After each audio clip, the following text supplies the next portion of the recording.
vendosje? Po ju e dini që unë jam marrë gjatë me zgjedhje dhe kam qenë antar i KSZ-s për më shumë se 10 vite.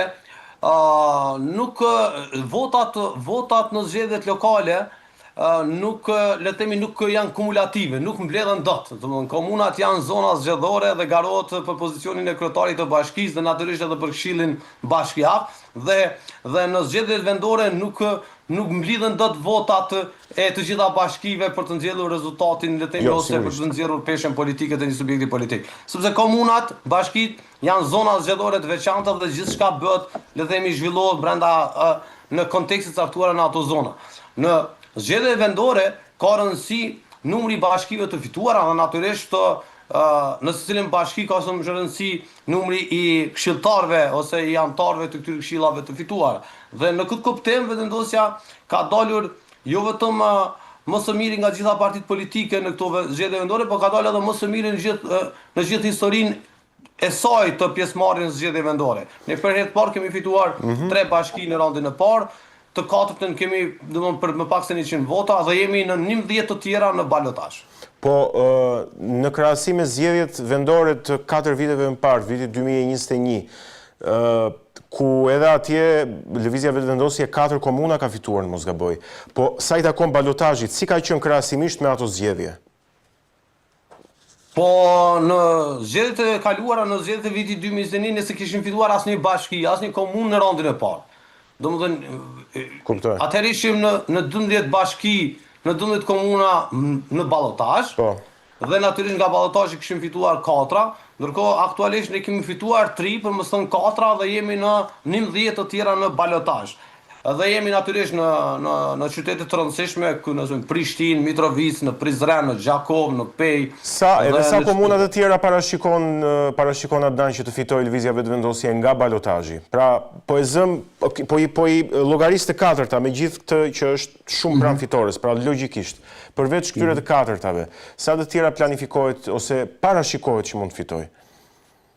Po potenciali është për të fituar një pjesë të madhe. Megjithatë, ne po angazhohemi për të pasur rezultat sa më të mirë dhe për të fituar sa më shumë komuna, po në zgjedhjet lokale megjithatë ka disa dinamika që krijohen në kuptimin e ndihmave reciproke, partneriteteve të ndryshme. Në këtë pikë, duke qenë këto partitë opozitare të cilët kanë pasur një pozicion le të themi në nivel qendror kundër lëvizjes, ato edhe mund ta ndihmojnë njëra tjetrën në zona të caktuara, por po duket që degët e partive politike po veprojnë shpesh herë le të themi në mënyrë autonome. Pikërisht edhe me atë që ndodhi edhe pak ditë më parë në fakt. Pikërisht në Vushtrën, në Fushë Kosovë apo në Pej etj. Po duket domethënë që ka një lloj sepse angazhimi i gjatë në kontekstet caktuara lokale, temat ose le të themi problematikat që i kanë preokupu dhe pozicionin që kanë pasur raport me pushtetin e kaluar të atyre bashkive kanë ndërtuar relacione të tilla në mes të partive politike për të bashkëpunuar. Dhe ne jemi të hapur natyrisht për bashkëpunim në secilin bashki me secilin parti politike, aty ku jemi natyrisht në balotazh dhe shpresoj që do të materializojmë një rezultat të mirë, të pakrahasueshëm do të janë me vitin 2021. Tashmë jemi në rezultatin e vitit 2021, por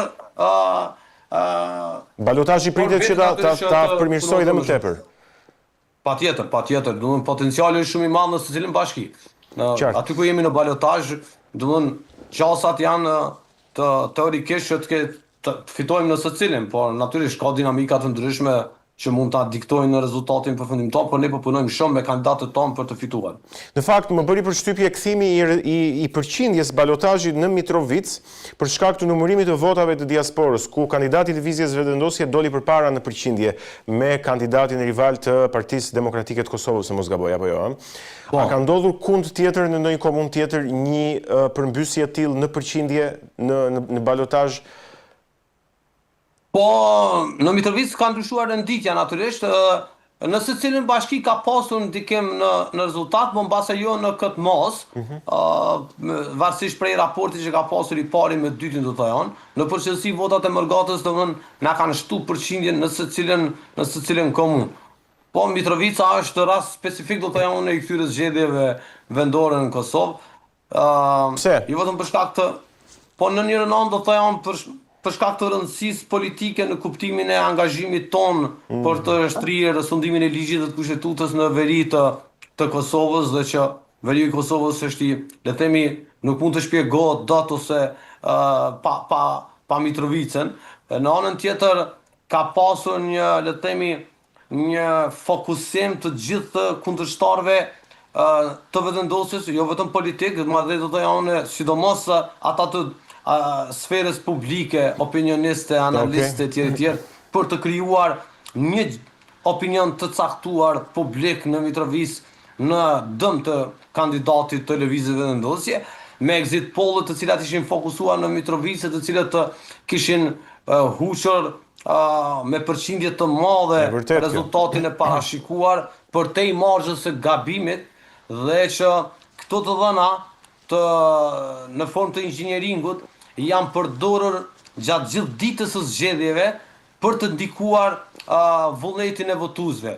Sepse dakord, kur publikohen pas orës 19 kur mbyllen vendvotimet, ato edhe nuk kanë impakt, por çështja është në forma të caktuara të agitacionit janë shpërndar gjatë gjithë ditës për të krijuar, le të themi, një disponim të ulët në kampin e lëvizjeve vendosje dhe për të inkurajuar artificialisht kundërshtarin. E në fund rezultati i publikuar nga KQZ i shembi të gjitha këto exit pollet të këtë propagandë, dhe natyrisht unë jam i bindur se lëvizja do ta fitojë Mitrovicën. Mjaft interesante. Një gjë që më ka bërë përshtypje është numri i komunave me shumicë serbe, të cilat edhe për shkak të përbërjes së tyre kanë fituar për balotazh. Janë gati 9 komuna, shumica prej tyre janë të vogla, që ta kemi qartë, nuk bëhet fjalë për komunat më dha. E megjithatë, numri 9, po themi, në raport edhe me partitë e tjera shqiptare, duket se ngjall një farë shqetësimi në opinionin publik, Adnan. Domethënë, po e ngre këtë pyetjen që ngren, ose çështjen që ngren shpesh ata analistat aty në Kosovë, se i kam dëgjuar që kjo se çfarë ka bërë Kurti, i ka mobilizuar serbët edhe ja ku i kanë marrë tash komunat e tyre, ja ku janë rikthyer në komunat e tyre, dhe gjithë përpjekja, sidomos në veri, për të shtrirë sovranitetin, shkoi huq. Po, e kam dëgjuar këtë, le të themi, verzion të shpjegimit që është krejtësisht i pashëndrueshëm edhe i pasakt. E para, domethënë, rezultati i listës serbe në raport me zgjedhjet e kaluara për këto komuna është evidenton rënje të thellë.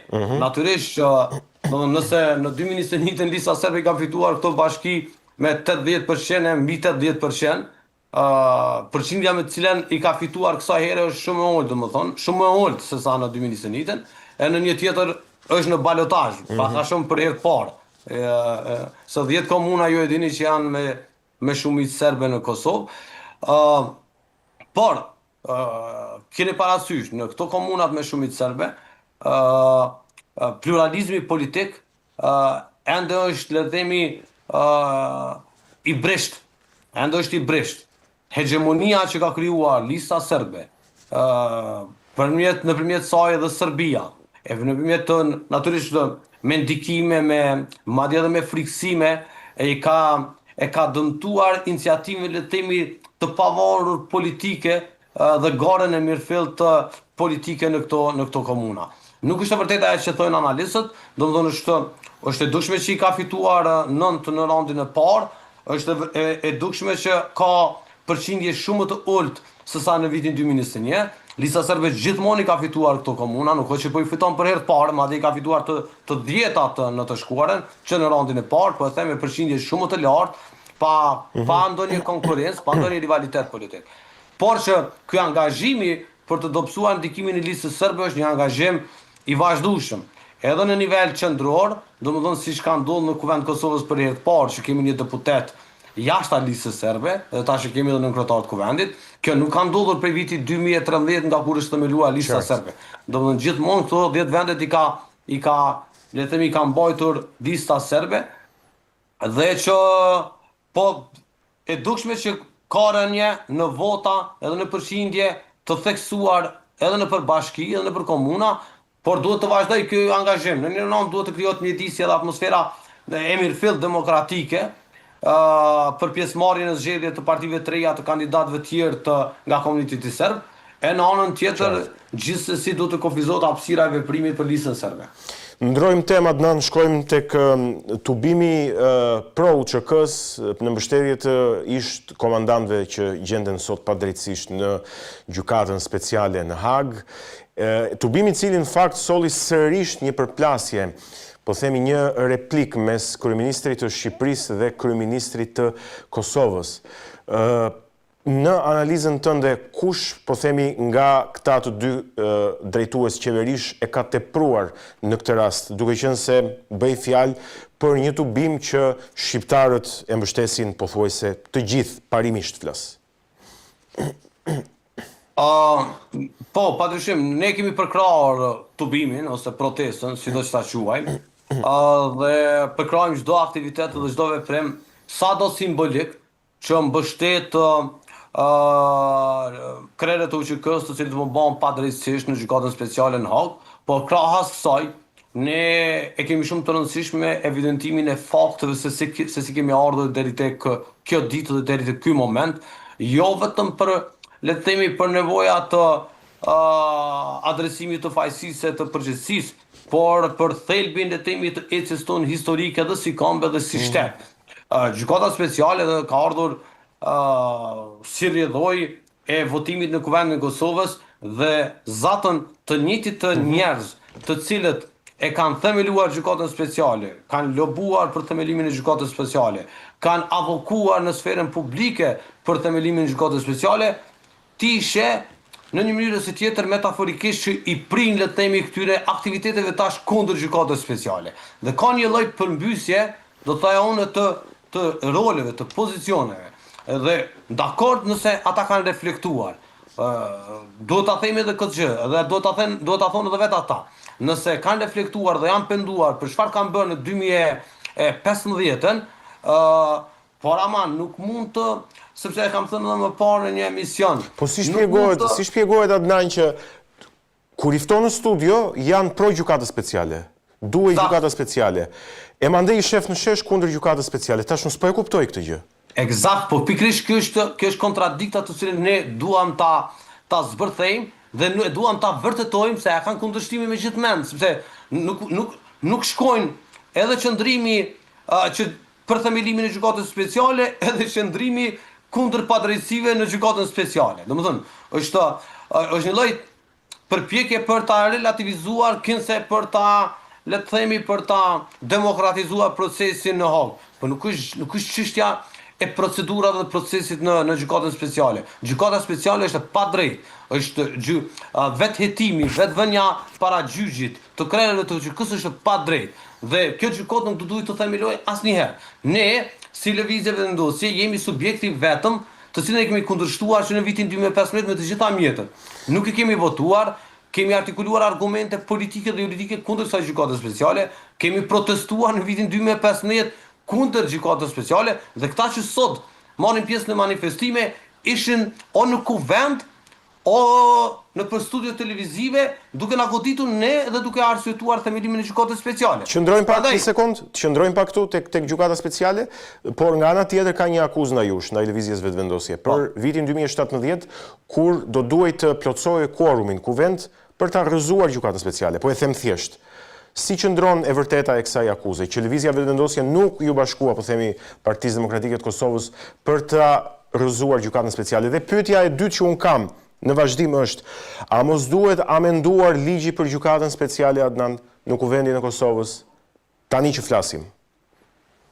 Kire parasysh, domethënë, e para gjykata speciale është themeluar me amandament kushtetues. Ndryshimet kushtetuese në Kosovë bën me 2/3 të gjithë Kuvendit të Kosovës dhe me 2/3 e deputetëve të komuniteteve pakicë. Ashtu është themeluar me votat e listës serbe dhe pyetja që shtrohet është që eventualisht shbërja do duhet të bëhej me votat e listës serbe. Qartë, po. Por ligji është natyrisht për procesin e funksionimit të gjykatës speciale ose edhe të prokurorisë speciale, po me një fjalë të dhomave të specializuara, por për kontekst natyrisht e kanë krijuar gjykatën speciale, formalisht si gjykatë vendore, pa shka se operon jashtë Atje, Kosovës po. e me prokurore, me gjyqtare ndërkombëtar, por i kanë dhënë të gjitha elementet e një sistemi juridik në miniaturë. Gjykata speciale e ka dhe gjykatën e vet kushtetuese, Po. e ka dhe avokatin e popullit të vet. Po. Do të thënë, ka le të themi gjithë këtë qarkun e elementeve të një sistemi të drejtësisë për ta bërë krejtësisht të panevojshëm Kosovën. Po, E po, ka po. gjë. Do të thënë, ti nuk mund të bësh më as ndryshime pa i nënshtruar le të themi vlerësimit kushtetues të kësaj dhome të gjykatës kushtetuese në gjykatën speciale. Do të thënë, le të kthehemi pak le të themi te pyetja fillestare. Kjo gjykatë nuk do duhet të bëj asnjëherë, siç e kishte thënë shkrimtari dhe akademiku i madh Recep Qosja, duke qenë se e aktualizoi së fundmi kur ndodhi kjo ngjarja në Tiranë, qëndrimin e tij në vitin 2015. Domethënë, duke thirrur që ne nuk do ta bëjmë asnjëherë